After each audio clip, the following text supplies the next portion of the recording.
Hola, ¿qué tal? ¿Cómo están? Bienvenidos a esta nueva edición aquí en el Círculo de Justicia TV.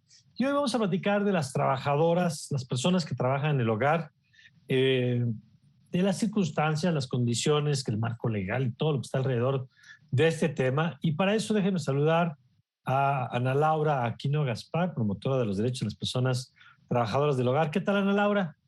Qué gusto. ¿Qué tal? Muchas gracias por la invitación. Un gusto también. Al contrario, Ana Laura, y está con nosotros Ariana Rodríguez González, es académica de la Escuela Nacional de Trabajo Social de la UNAM. ¿Qué tal, Ariana? Hola, muy buenas tardes. Buenas tardes, gracias por estar acá con nosotros. Y yo quisiera empezar, Ana Laura, por pues un poco dimensionar de qué estamos hablando, ¿no? Cuando hablamos de las personas trabajadoras del hogar, normalmente pensamos en mujeres, y seguramente ahora confirmaremos que en mayor caso son mujeres, aunque no solo son mujeres, pero ¿de cuántas personas más o menos, según las cifras que conocemos, estamos hablando en México?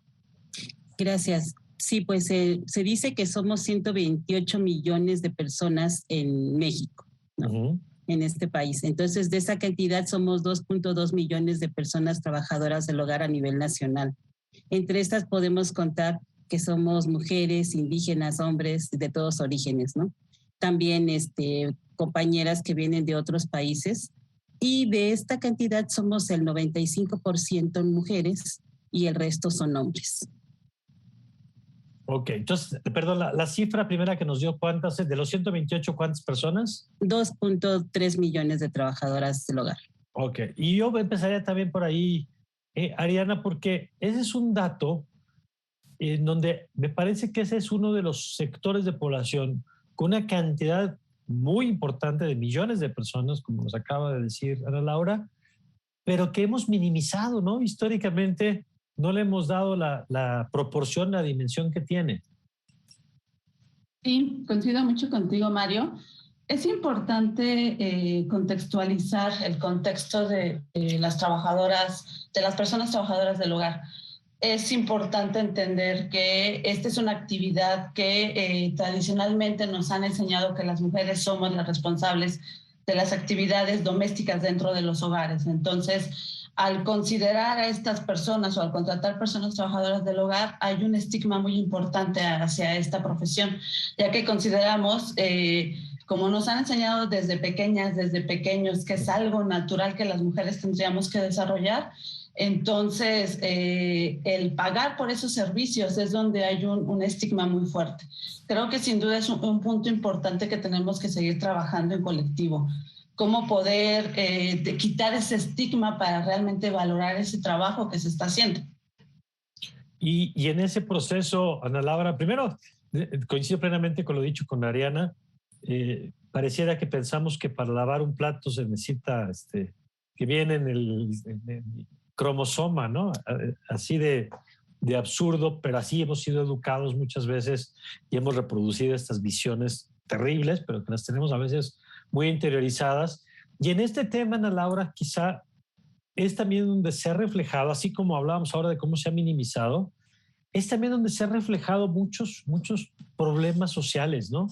Prejuicios, discriminación, y al grado incluso, Ana Laura, que durante muchos años, y por favor corríjame si me equivoco, pero en el país hemos tenido un régimen legal de excepción en donde el sistema de derechos que hemos construido para las trabajadoras y trabajadores excluyó deliberadamente durante décadas a estas 2 millones, a más de 2 millones de personas, en esto como normalizado, que poco a poco justamente la lucha ha logrado pues, quitarle el velo de normal y empezar a empujar cambios legales de los que ya platicaremos un poquito más adelante. Pero es interesante ver cómo hasta culturalmente esto es un tema, la forma en la que lo hemos procesado, ¿no? Sí, pues fíjate, estuve estudiando un poco de historia unos meses atrás y decía que desde los poemas homéricos había como esta cuestión de domoes que le llamaban a las personas que trabajaban dentro de la casa, ¿no? No era como un registro como tal de que tú eres trabajadora del hogar, ¿no? Sino como en esta cuestión de que era pobre en ese entonces las personas en la antigua Grecia, y entonces era como esta cuestión de que como son pobres, pues tienen que servir al amo o al ser que tiene más dinero, ¿no? O al que está más arriba de toda la población.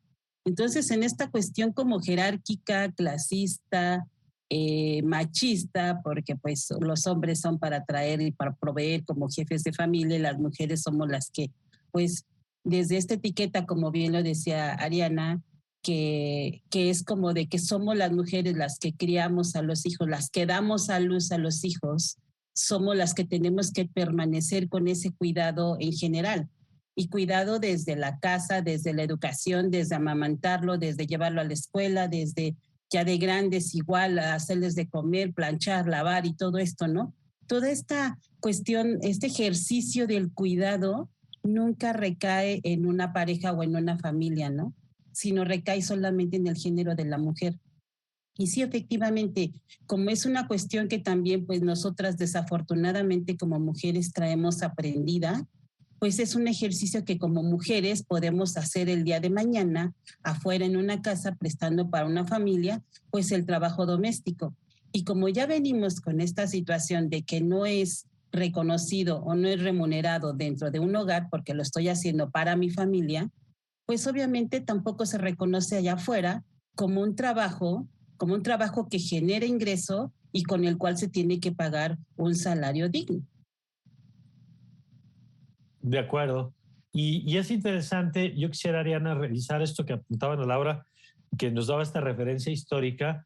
En el caso mexicano, por ejemplo, ¿cómo hemos manejado este tema?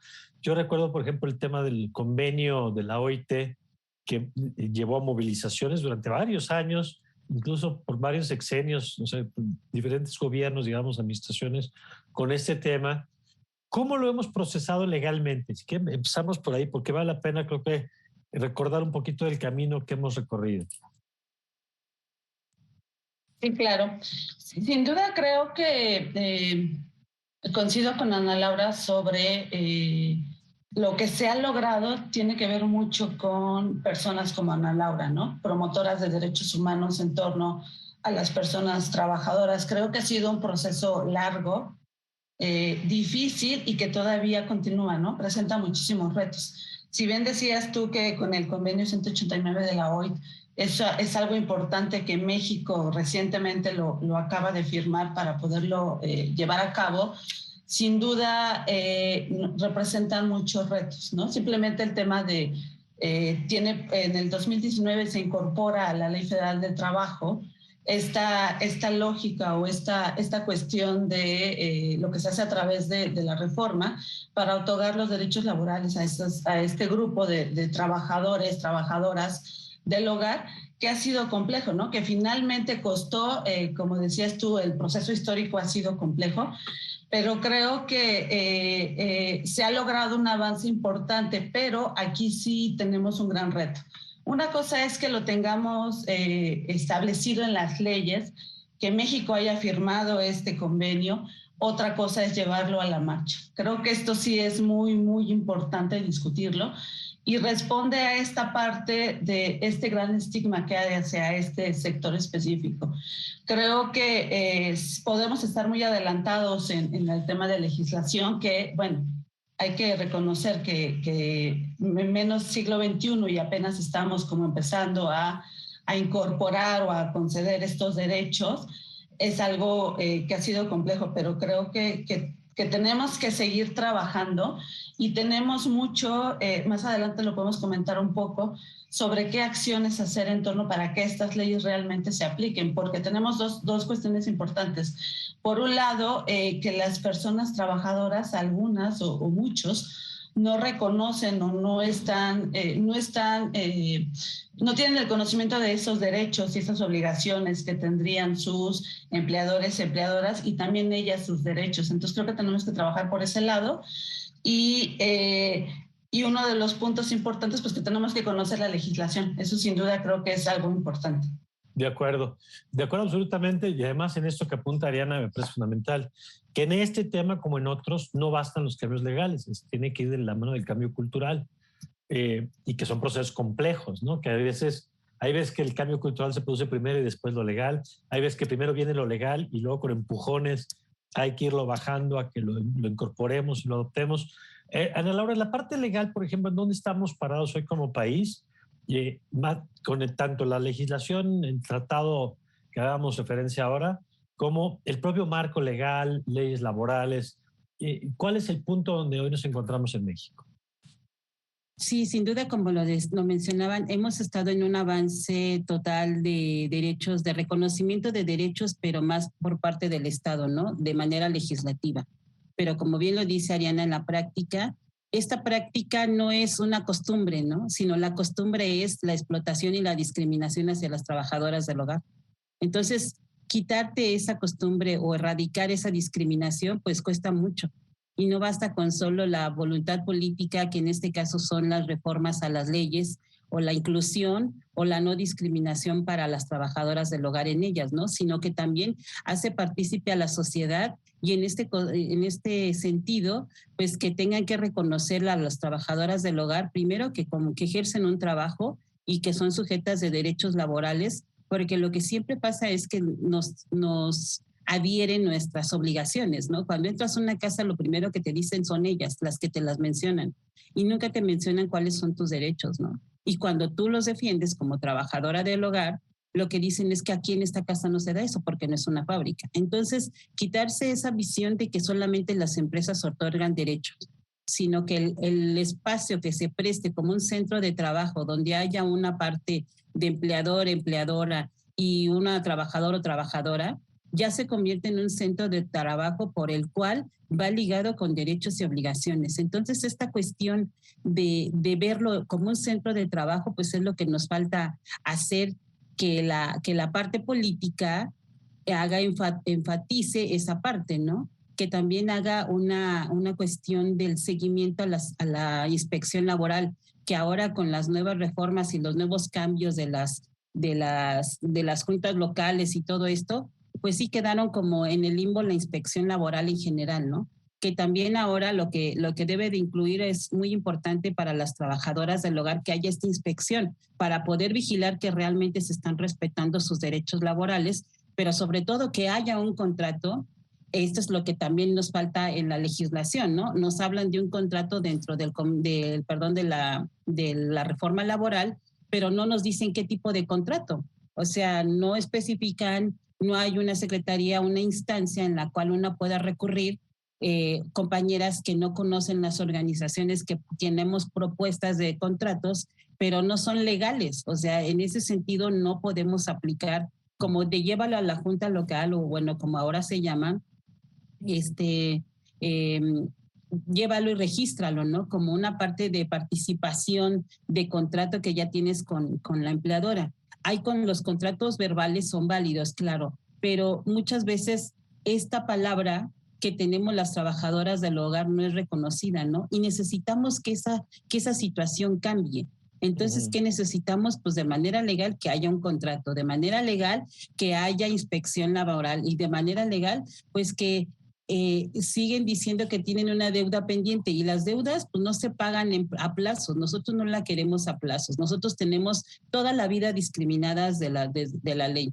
Desde el 37, 1937 que se hicieron las leyes, en ese sentido, la Ley Federal del Trabajo, en ese sentido nunca nos incluyeron, ¿no? Sino a través de las reformas fuimos siendo parte, pero como un sector distinto. Entonces, pues ahora lo que necesitamos es que esa deuda que se dice que tienen pendiente con nosotras, pues sea pagada en un solo pago. De acuerdo. A ver, Ariana, hablando con esto que apuntaba Ana Laura, ¿cuáles son los derechos de las personas que trabajan en el hogar? Y estoy seguro que para usted es una obviedad la pregunta, pero justamente porque venimos de un mundo donde se estaba como fuera de la ley y se han establecido una serie de acuerdos, primero verbales, y donde además hay márgenes de discrecionalidad enormes en las condiciones de trabajo, ¿no? ¿Cuáles son los derechos? Como para que todos y todas lo tengamos claro. Claro, sí, Mario. Creo que tendremos que partir que, como todas las personas, el punto de partida tiene que ser la promoción y la protección de los derechos humanos de todas y todos los trabajadores domésticos, ¿no? creo que con la Carta Internacional de Derechos Humanos aplican automáticamente a estas personas. Por otro lado, pues los derechos están enfocados básicamente al tema del aspecto del trabajo. Esto es muy importante. Entonces, lo que se busca, que se hizo con el convenio, o lo que principalmente dice el convenio de la AIDA, el convenio 189, es la protección efectiva contra todas estas formas de abuso, acoso y violencia que pudiera o están presentándose en contra de las personas trabajadoras del hogar, que tengan condiciones justas de empleo. Esto es muy importante, ¿no? Esas condiciones justas de empleo se centran en que tengan horarios establecidos, que no haya un exceso de carga de trabajo. También implica, como decía muy bien Ana Laura, que haya un contrato por escrito. Esto es muy importante, porque el contrato por escrito de cierta manera permite tener un mayor aseguramiento, un mayor convenio entre las personas, pero que sin embargo no se está logrando. También otro de los derechos que se apuntan es los periodos de descanso semanal, ¿no? Esto es muy importante, que deben de tener 24 horas consecutivas de descanso. Esto creo que es importante. El tema de las remuneraciones, por lo menos que estén el pago de un salario mínimo. Esto es muy importante, y sobre todo que el salario sea pagado en efectivo, ¿no? Porque hay algunos casos donde este salario se paga en especie y entonces eso merma de cierta manera la economía de las personas. Entonces, uno de los derechos importantes es el pago de salario en efectivo, aunque también se permite el tema del pago en especies bajo ciertas condiciones. Cuando hablamos ahí de pago especies, ¿qué puede ser? ¿El tema de las personas que viven en las casas donde trabajan? ¿O qué exacto. Sí, que tú trabajas, el pago es que yo te deje bañarte, usar los servicios básicos, el alimento, la casa, etcétera. Y también otro punto muy importante, el tema de la seguridad social y la salud, ¿no? Esos son derechos importantes que tienen que asegurar un trabajo seguro, un ambiente laboral saludable, garantizar que cuando se lleguen a enfermar o tengan algún asunto en específico de salud, pueda garantizar esta salud y esta prestación de seguridad social. Y sobre todo que coticen, ¿no? Otro punto también importante, la cotización, todas estas prestaciones que tenemos por el hecho de la seguridad social. Uh-huh. Creo que serían como los principales derechos que podríamos hablar ahorita. Ok. Vamos a hacer un corte. Vamos a regresar ahorita con Ariana y con Ana Laura, con este tema también del seguro, de la seguridad social, y ver qué ha pasado en ese rubro. Sabemos que se han hecho programas piloto, qué pasó, qué aprendimos, qué funciona y qué no funciona y qué se tendría que corregir. Si les parece, de eso platicamos también regresando a esta pausa. Ya volvemos.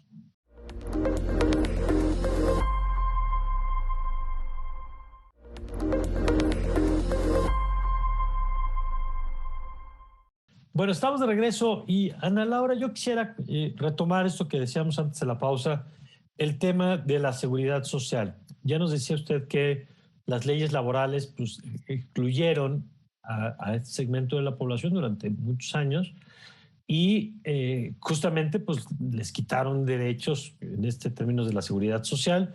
Se empuja el tema a través del movimiento social. Yo diría que fue como la gran palanca para poner este tema.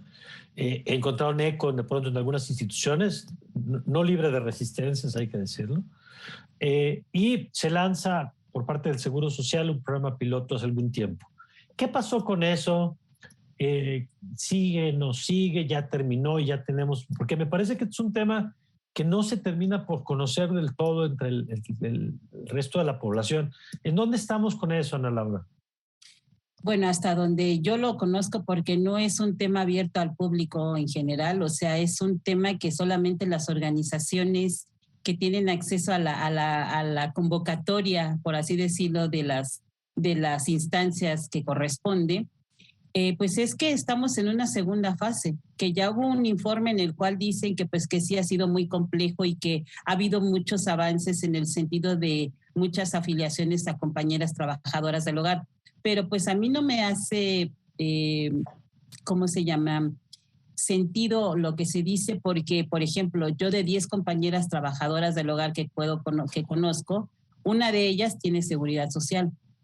De cada 20 puedo decir que son 2, 25 más bien son 2 compañeras, y de estas 2 compañeras a una de ellas le declaran lo que menos gana menos en su... De lo que en realidad recibe. Así es, en lo que en realidad recibe. Y esta cantidad con esta desinformación se maneja porque dice, yo no sé si es desinformación de la parte de la empleadora, pero sí de la compañera, porque dice que si ella le permite a la empleadora que declare esa cantidad total, le va a cobrar Hacienda a la compañera. Yo ya le expliqué por todas las formas que no le va a quitar nada a Hacienda, porque es un dinero que es para su retiro, para el día de mañana. Y entonces con ese dinero no se mete a Hacienda. Pero entonces, es que, perdón que interrumpa, Ana Laura, pero es que me parece importante porque pues sí sorprende un poco que no sea tan abierto el asunto, ¿no? Yo entiendo que puede haber, ahorita conoceremos también la perspectiva de Ariana, yo entiendo que puede haber personas que estén más cerca del proceso, pero pues mientras más transparente el asunto sería mejor para todos, ¿no? Así es, porque, bueno, si somos trabajadoras del hogar, que somos de a pie, que no estamos pertenecientes a ninguna organización, pues es una información pública, es una información que me corresponde como trabajadora del hogar si yo quiero estar en esa cuestión de afiliación, ¿no? Ser parte de la afiliación. Y te decía, entonces, con esta compañera, pues lo que maneja esta empleadora es que no le va a registrar este dinero, ¿no? Lo que está ganando en su totalidad. Y bueno, así es un caso de una compañera que ya ha estado organizada, que ya conoce sus derechos. Ahora imagina esos podríamos decir, 2.5 millones de 2.5 millones de trabajadoras del hogar que no están organizadas, que no pertenecen a ninguna organización, pues esta información tampoco no la conocen. Entonces igual puede estar pasando esa situación, ¿no? Que no saben que realmente tienen que reportar su salario total para poder aportar, para poder tener este dinero al final cuando se retiren, ¿no? Otra cosa que también pasa con el Seguro Social es que la aportación al Infonavit no se está haciendo. Entonces, esta participación también tripartita que debe de ser del Estado, empleador, empleadora y trabajador o trabajadora no se ejerce todavía. Entonces, recae el 90%, 95% de la aportación al IMSS en la parte empleadora y entendemos, la verdad, desde la parte trabajadora del hogar entendemos que es muy pesado pagar casi 2,000 pesos o casi 3,000 pesos mensuales para cada una de las compañeras que están afiliadas, ¿no? Claro, que eso es un derecho, pero también la parte del Estado tiene que entrarle y no tiene que pasar más de tantos años. Es complejo, eso también lo entendemos.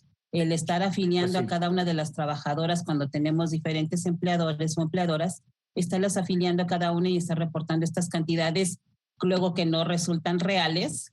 Pero vamos, a fin de cuentas esta complejidad pues sí lleva mucho tiempo, pero yo considero que podríamos hacer otros mecanismos de afiliación para poder tener a más compañeras afiliadas al Seguro Social, como podemos estar en una emergencia como ahora estuvimos en la COVID-19, pues que podemos tener necesitamos esa atención médica, ¿no?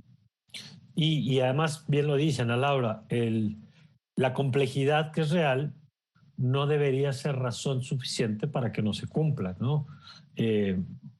Porque para eso está el Estado, pues para resolver problemas complejos y por encima de los problemas pues están los derechos.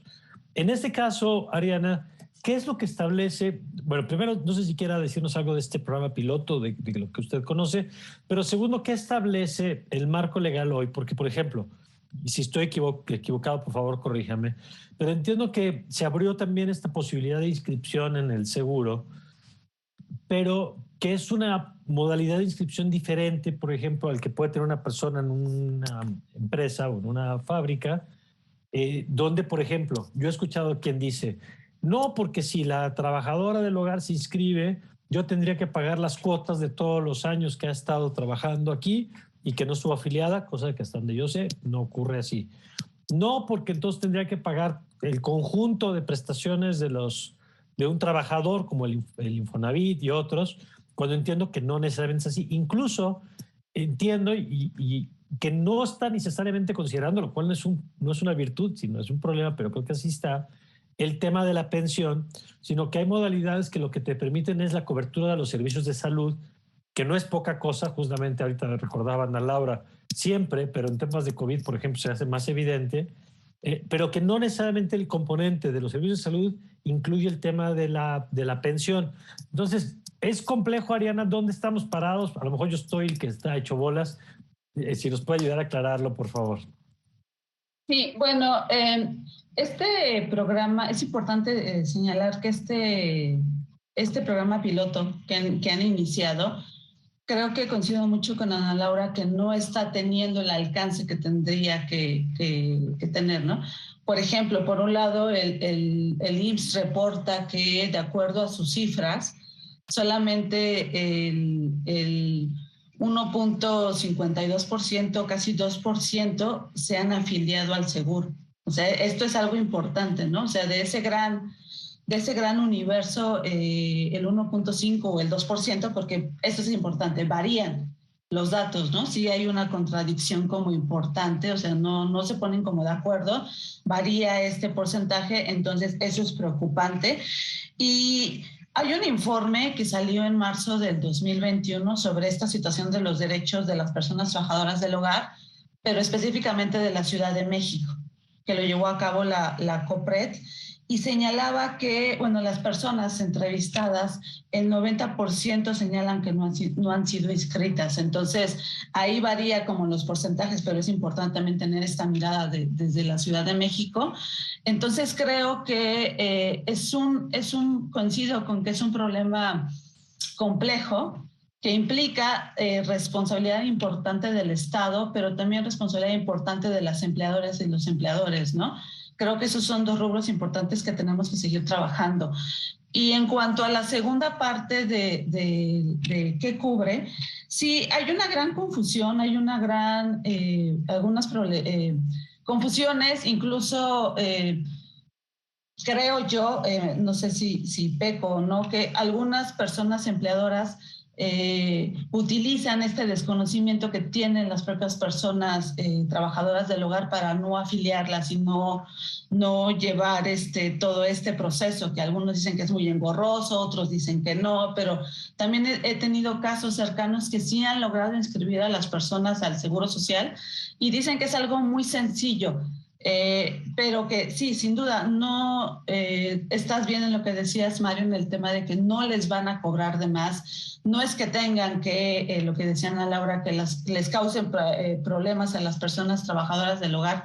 Pero creo que esto sí es muy importante señalarlo, pero que sí es necesario que se inscriban porque finalmente necesitamos sobre todo el tema de la pensión a futuro. Por eso es que se pide que tanto las personas empleadoras paguen, pero también las personas trabajadoras puedan hacer aportaciones para poder tener una pensión al futuro, que implica no solamente la pensión, sino también el tema de atención a salud, que es otro de los puntos importantes. Al afiliarse al Seguro Social implica la atención de la salud, pero también todas estas esta protección sobre todo del tema de el día de mañana el retiro, las pensiones, ¿no? Creo que es lo que podríamos buscar y finalmente pues fue lo que se buscó con la reforma que se hizo en torno al tema de los derechos laborales de las trabajadoras, ¿no?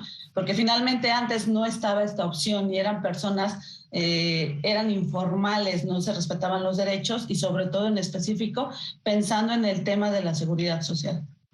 De acuerdo. En ese sentido, entonces, Ana Laura, lo vamos a seguir platicando en el siguiente segmento, pero el tema fundamental desde su perspectiva está en lo legal, está en las instituciones que tienen que atender a brindar servicios. Ahora mencionamos las instituciones de salud, pero seguramente hay otras involucradas también. Es decir, ¿en dónde tendríamos que poner el foco para avanzar en este tema? Por lo pronto, si desde el marco legal ya hicimos la tarea que tenemos que haber hecho o todavía nos falta. Claro, pues para empezar creo que debe de haber desde lo legal la inspección laboral, como ya lo decían, ¿no? Estas herramientas que nos van a ayudar para Perdón, poder... ¿y la inspección laboral cómo sería, Ana Laura? ¿Y qué resolvería? Claro, tenemos como ejemplo países en Centro y Sudamérica que llevan a cabo esta inspección laboral, que podría bien citar a Brasil, Argentina, Uruguay, que son algunos que podríamos ocupar, pero digo, de eso se lo dejo a los políticos, a quienes lo hacen o lo diseñan, para que lo investiguen, porque esa es su chamba. Y que estos países lo que hacen es que tocan a la puerta de la casa o del hogar de la empleadora o empleador y preguntan si hay una trabajadora del hogar, si tiene un contrato, si tiene todos sus derechos, si es todo esto es una entrevista, es muy importante decirlo, en la entrada de la puerta de la casa. No se meten a la casa ni tampoco se meten a estar revisando el colchón, como ya decía una secretaria de un secretario de salud en el 2007 cuando tuvimos una mesa de trabajo, que decía que tenía miedo que le embargaran su colchón. Y entonces, pues no es así, ¿no? En la inspección del laboral no se trata de eso, sino se trata de vigilar que realmente se está cumpliendo lo que manda la ley. Eso sería como una herramienta tenerlo, ¿no? Pero esto, antes que nada, sería el contrato laboral. ¿Cuál es nuestro contrato laboral que debemos de tener las compañeras trabajadoras del hogar? Es decir, ¿qué especifica? ¿Qué tiene que tener? ¿Qué debe de integrar? Que son vacaciones, la jornada laboral, el pago del salario, el incremento salarial, para cuántas personas va a trabajar, cuáles son las actividades a realizar, cuándo son sus vacaciones, en fin, todas estas prestaciones tienen que estar muy bien detalladas y muy bien escritas para que también la compañera recurra a ello cuando tenga alguna duda o alguna situación en la que se le esté violentando, ¿no? Claro, todo esto tiene que quedar muy claro que también para la parte empleadora es una herramienta a la que tiene que recurrir. Claro, como todo contrato laboral que protege a las dos partes, ¿no? Así es, o sea, todo esto es desde lo legal.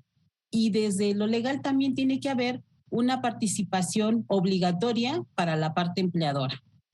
Sí o sí. O sea, aunque ya es una obligación, ya tiene que hacer obligatorio el reconocer los derechos de las trabajadoras del hogar al contratarla para justo quitarnos de la informalidad y volvernos formales. No hay una cosa que, por ejemplo, ahorita con el programa piloto para la afiliación, no hay una obligatoriedad.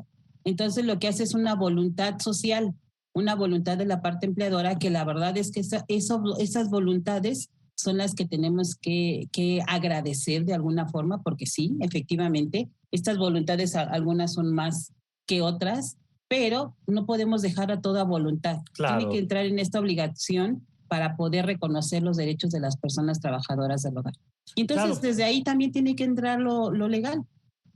Sí, sobre todo, perdón que le interrumpa la palabra, pero justo esto que señalaba, porque insisto en que hoy ha dependido mucho de la discrecionalidad de los acuerdos entre la trabajadora y el empleador o la empleadora y en las condiciones que establecen las y los empleadores, ¿no? Que habrá algunos que evidentemente respeten, que además me parece importante esto que es una obviedad, pero creo que no está de más decirlo, Ana Laura, estamos hablando de derechos, no de ser buena gente, ¿no? Que hay como esta idea de, no, pues si yo le doy un buen trato. Pues es que el buen trato no debería ser una condición de buenas o malas personas, sino son condiciones laborales y son condiciones de derechos humanos, como debe ocurrir en cualquier otra relación laboral, ¿no? Así es parte de tus derechos humanos, o sea, no tiene por qué decir, ay, bueno, es buena gente, entonces ya con eso ya check, ¿no? Ya es una parte de la lista, no, es una parte del ser humano, o sea, no tiene que ser parte de mis derechos laborales y son mis derechos humanos. Entonces, toda esta cuestión, pues, tiene que entrar desde lo legal. Las voluntades sociales políticas las tenemos ya que dejar de lado. Las voluntades ya terminaron, ya quedaron ahí, porque ya la voluntad política la tuvimos con la reforma laboral. Le faltan muchas cosas, obviamente, pero entre esa voluntad ya quedó ahí. Ahora tienen que seguir haciéndolo como una participación política. Y sí o sí lo tienen que hacer. Entonces también la sociedad le tiene que entrar de esa misma forma, ¿no? Reconocer el trabajo doméstico como un trabajo digno, con un salario digno, porque ya también tenemos una fijación del salario que a partir de enero de este año entró en vigor, pero no es un salario que dice cómo aplicar. el de 213, para la zona fronteriza y de 154, de manera general o en el resto de la República. Pero la verdad no dice a partir de qué, de aquí para arriba. Lo que necesitamos ahí es una categorización del trabajo. Es muy importante decir que esa tarifa, nada más para que no se nos pase la hora, esos 155 es por una jornada de 8 horas. Por una jornada, ok. Por día, digamos, de trabajo. Por día, podríamos decir exactamente. Entonces, esta cuestión no tiene que quedar ahí, sino tiene que hacer una categorización. Pero es muy importante decir que no de las trabajadoras, tiene que ser una categorización del trabajo, porque cada desempeño requiere de distinta fuerza y de distintas habilidades. Entonces, no es lo mismo cuidar a una persona, llámese adulta mayor o un menor de edad, que a cocinar o ir a hacer la limpieza nada más de una casa. Entonces, son unas responsabilidades muy distintas que cada una tiene una importante responsabilidad, pero cabe mencionar que no es lo mismo y tampoco ponerse a lavar y planchar y a ponerse a cocinar. Entonces, todas estas actividades tienen que entrar en una categoría en la cual valore cada uno de sus trabajos, ¿no? Entonces, esta parte de fijación del salario, pues no especifica cómo aplica, ¿no? Entonces, eso también es importante detallarle a la CONASAMI que este salario, esta fijación de salario, pues no dice cómo aplicar. Y muchas personas sí lo están aplicando de una manera de que, bueno, tú estás ganando 500 pesos. ¿Cómo crees que te voy a estar pagando 500 pesos al día si aquí dice que son 154, ¿no? Entonces, pues obviamente, muchas compañeras están teniendo también ese problema por esta confusión o poca claridad de cómo aplicar las leyes, ¿no? Claro, porque además son salarios de referencia, como el salario mínimo, ¿no? Que no establecen el precio, porque ya lo decía bien Ana Laura, hay múltiples variables, ¿no? Desempeño, tareas, experiencia, en fin, son muchos elementos, como en cualquier otro mercado, donde puede haber un precio de referencia, pero eso, valiente cosa si alguien se agarra ahora de ahí para decir, no, esto es lo que se tiene que pagar. Pues no, son dos datos diferentes. Una cosa es un piso mínimo de referencia, que en todo caso es lo que está poniendo la autoridad. Vamos a hacer una pausa para regresar y seguir con el tema y que nos platique también, Ariana, qué sigue.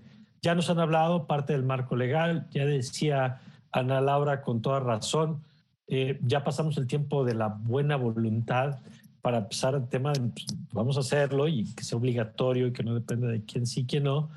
¿Qué sigue en este tema para garantizar que se respeten los derechos de estas más de 2 millones de personas en el país? De eso platicamos regresando de corte.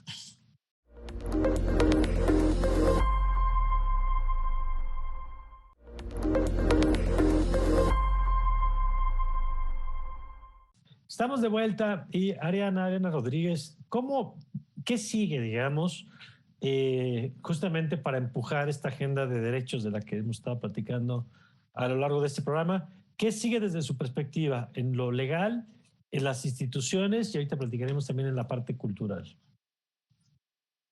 Bueno, creo que como todos instrumentos legales, todo es perfectible. Entonces creo que sin duda tenemos que... uno de los puntos importantes de los que yo partiría es que se tiene que consultar al grupo, al colectivo, ¿no? Porque finalmente las personas que están padeciendo directamente o que están enfrentando esta situación sobre el respeto o violación de sus derechos humanos y derechos laborales, creo que sin duda se tiene que tomar en cuenta al movimiento, al colectivo, porque finalmente... no sirve de nada tener un instrumento que esté trabajado, que esté pensado, pero sin tomarla en cuenta a ellas, ¿no? Que sí, sin duda sí ha habido un avance por parte o una presión por parte del movimiento, se han tomado en cuenta, pero creo que todavía tenemos que, de lo que hablaba hace rato Ana Laura, todos estos contextos, estas particularidades que presentan cada una de las personas, se tiene que entablar diálogos para poder ver qué reformas o hacia dónde vamos en la parte legal, que creo que sin duda es importante. Por otro lado, creo que tenemos que trabajar mucho con las personas empleadoras. Esto es muy, muy importante, ya que por un lado creo que sin duda necesitamos una mayor campaña de difusión sobre estos estas reglamentaciones, estas leyes, toda esta parte que implica el trabajo en el hogar, las trabajadoras del hogar, las personas trabajadoras del hogar, tenemos que hacer una campaña de difusión muy fuertemente, pero también al mismo tiempo tenemos que hablar de campañas de sensibilización. Creo que sin duda, aunque les estemos o se esté bombardeando constantemente, o se les proporciona información sobre todo a las personas empleadoras, mientras persista esta idea, este estigma, esta discriminación hacia el trabajo del hogar, hacia estas personas, aunque existan leyes, no vamos a poder realmente poder tener un contexto de respeto de derechos laborales sobre todo. Creo que esto es sin duda un punto importante, el tema de la sensibilización.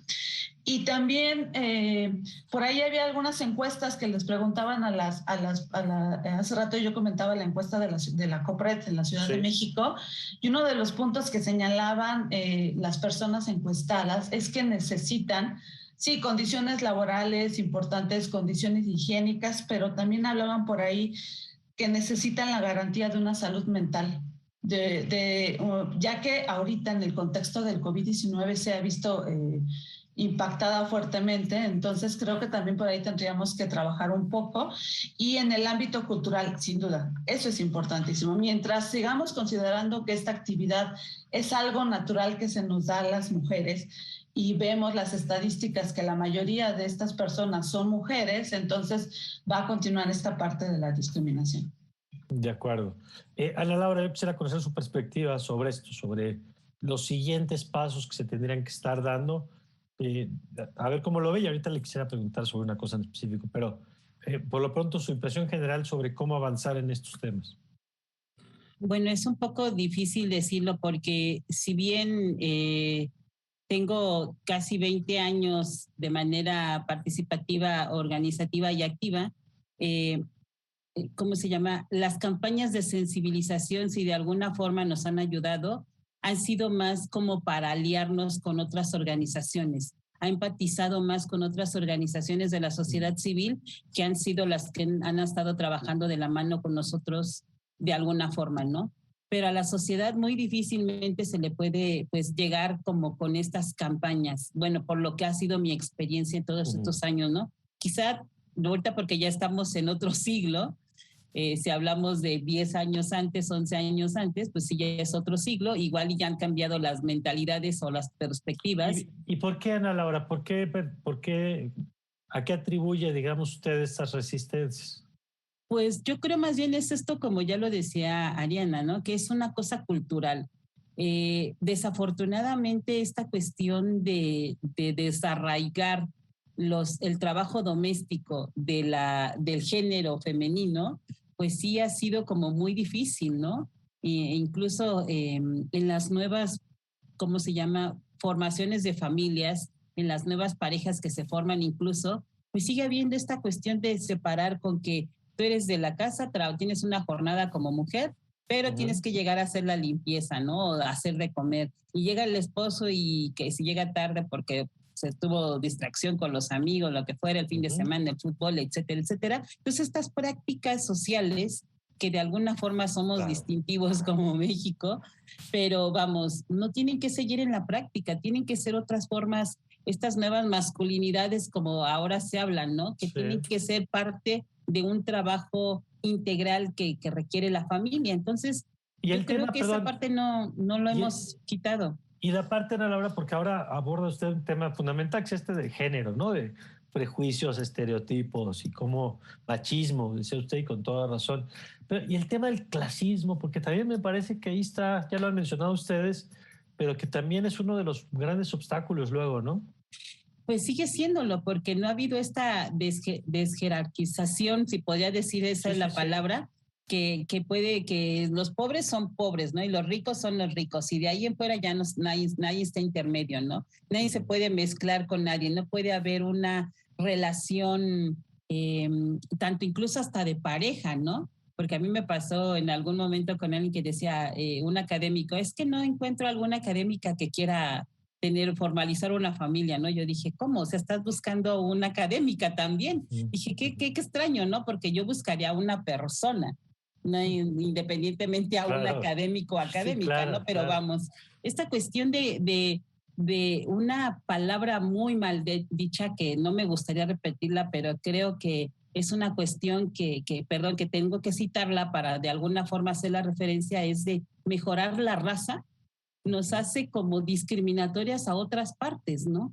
Y entonces en esta cuestión del clasismo, pues ahí es donde todos los días pues tienes como en esta mejorar de la raza, pues hace que no puedes mezclarte incluso hasta con culturas. Entonces, pues eso hace que también nosotras como pues pobres o de clase media, pues no podemos aspirar a más cosas, ¿no? O sea, no podemos dejar el trabajo doméstico porque es para lo que ejercen las pobres, o no podemos aspirar a superarnos dentro del trabajo doméstico, pues porque cómo ustedes van a hablar otro idioma o cómo ustedes se van a educar, si ustedes van a ser siempre trabajadoras del hogar, ¿no? Esto es lo que también pasa con mucho en la situación con las compañeras, ¿no? Que les dice, bueno, es que yo tengo derecho al estudio, ¿no? Como un derecho laboral incluso, sí. A la capacitación o al estudio. Y lo que le dicen la parte empleadora es que no, pues es que tú para qué quieres estudiar si tú ya tienes un trabajo, ¿no? Ya eres trabajadora del hogar. Entonces esta parte no podemos tener esa aspiración de superación, ¿no?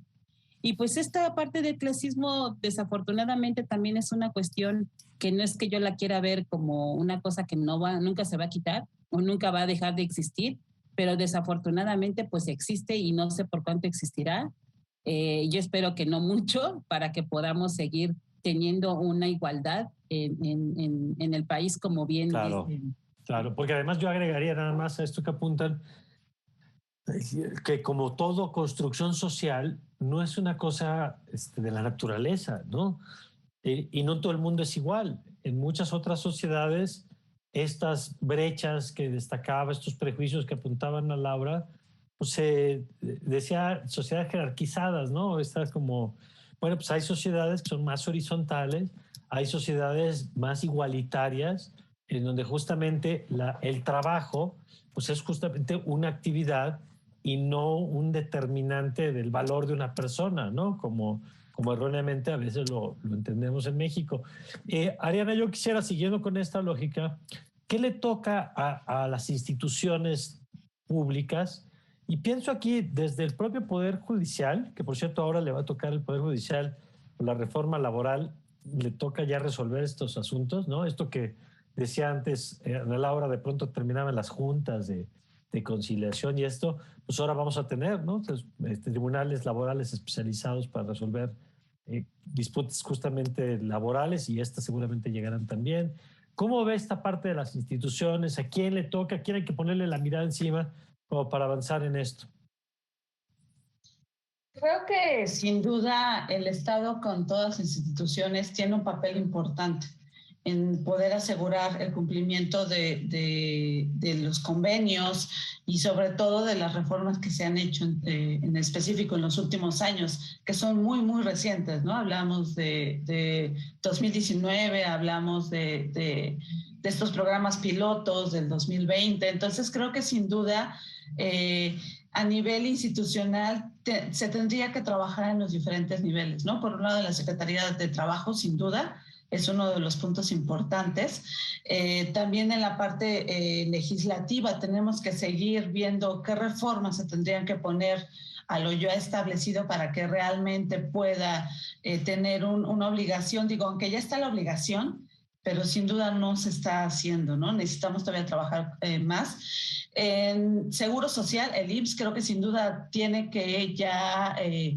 podría terminar con esta prueba piloto y iniciar ya con un programa oficial, formal, que pueda realmente asegurar la inscripción de las personas, ya que son necesarios. Digo, finalmente está pasando el tiempo. El COVID ahorita es un contexto complejo y difícil, que ha sido para no solamente para las personas en general, sino en específico para las trabajadoras, las personas trabajadoras del hogar, que muchas han sido despedidas, ¿no? En este contexto se les ha reducido el salario. Entonces, creo que sin duda también el IMSS tiene que trabajar en esta parte Y la parte coincido con el tema de tener una mayor vigilancia por parte de la Secretaría de Trabajo, ¿no? Creo que sin duda tendríamos como que irnos enfocando en esas partes. Yo creo que más bien tendríamos que no solamente pensar en una institución en específico, sino más bien pensar en el Estado con toda su estructura que tiene para poder realmente avanzar en esto. Pero vuelvo a lo mismo, si solamente nos quedamos con el trabajo de las instituciones y no trabajamos con la parte cultural, creo que va a ser complejo realmente poder lograr este respeto pleno de los derechos. Y en ese sentido, Ana Laura, en los minutos que nos quedan, nos decía usted pues de que lleva muchos años en esta lucha, y hemos hablado de cambios legales, hemos hablado de... ¿Cómo ha visto el cambio en la conciencia de las propias personas trabajadoras del hogar? Es decir, ahí que ha visto en estos años, ha crecido la organización, hay una mayor conciencia del tema del enfoque de derechos, hay mayor interés. ¿Cómo ha visto ese tema? Yo he visto que cada vez pues, somos más mujeres mayores de 40 años que somos las que ejercemos el trabajo doméstico, ¿no? Las nuevas juventudes o las nuevas generaciones han sido partícipes, pero ahora tienen como esta perspectiva de, como anteriormente también yo lo tuve en algún momento, fue de, pues no me importaba un poco mi futuro, no me importaba qué pasara el día de mañana, pero me importaba más como divertirme y salir, ¿no? Eso es lo que sigue pasando con las compañeras, pero considero que ahora están más enfocadas como en la preparación.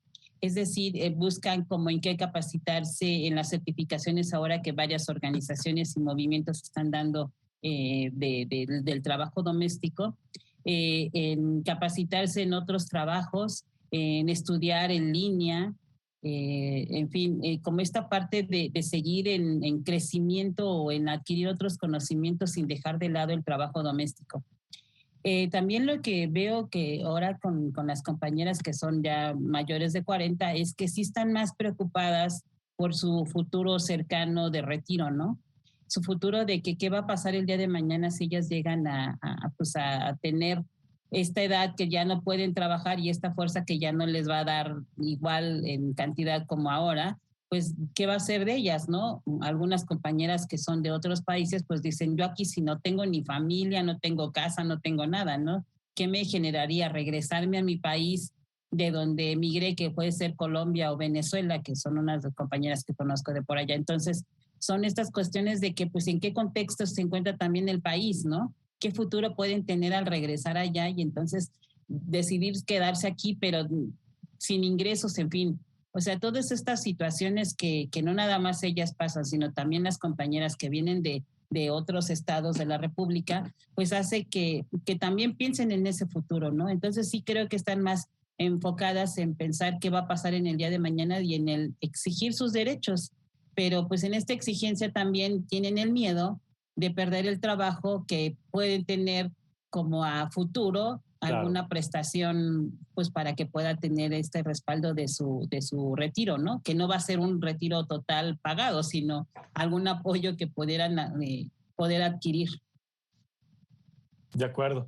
Pues es interesante estos cambios generacionales, digamos, y estas preocupaciones que son perfectamente atendibles, que todos tenemos en la cabeza, y por supuesto, por eso nos remite el tema de la seguridad social en general, ¿no? Para todos los trabajadores, trabajadoras, quienes no cuentan o contamos con seguridad social, pues esa es una de las grandes preocupaciones. Y en este segmento en particular se hace muy evidente por la informalidad en ese sentido en la que han vivido y ha estado legalizada, digamos, o tolerada esa informalidad. Pues yo les agradezco, les pido que en unas semanas, en unos meses, volvamos a platicar y sigamos con esto, porque ustedes bien lo decían, es un tema de visibilizarlo, de toma de conciencia de todas las personas relacionadas, de exigencia a las autoridades. Y les agradezco por lo que nos han compartido en este programa. Ariana, muchas gracias. Muchísimas gracias por la oportunidad de hablar de estos temas que sin duda son muy, muy importantes. Y agradezco también todo lo que comentó Ana Laura. Muchísimas gracias. Gracias, Ana Laura.